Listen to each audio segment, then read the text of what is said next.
qu'on ressent? Ouais, on sent le recul de la bagnole, puis on sent la bagnole qui glisse. Est-ce que ça fait peur? Oui, non, pas du tout. Pas du tout, pas du tout. On recommencerait? Oui. Alors? Ah, ça fait du bien. Tout comme Thomas, ils étaient 16 adolescents et jeunes adultes touchés par le handicap il y a quelques jours à faire leur baptême de drift des dérapages contrôlés sur circuit, organisés comme l'an passé en marge du 2e slalom géoparc à Saint-Dié-les-Vosges, en collaboration avec l'ASAM, l'association sportive automobile de Mirecourt et le CESAD APF, le service départemental de soins à domicile. Une expérience originale à l'initiative de Jean-Pierre Galère. Cet ancien mécanicien a été victime d'un grave accident du travail en 2001 qui l'a contraint à suivre une rééducation intensive dans un centre spécialisé. Il a fallu plusieurs interventions chirurgicales. J'ai passé un an en centre de rééducation intensif.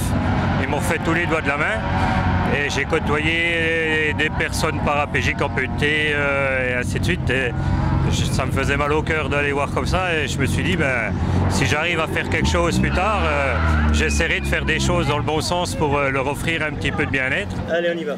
Déjà sensibilisé au sort des personnes atteintes de handicap, il sera ensuite touché plus personnellement. Il est aujourd'hui père de jumeaux de 13 ans, Romain et Steve. Ce dernier est atteint d'autisme et c'est aussi pour lui qu'il décide de s'investir auprès de personnes handicapées.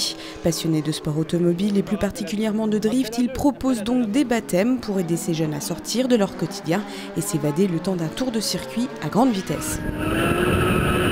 Qu'est-ce que ça peut leur apporter?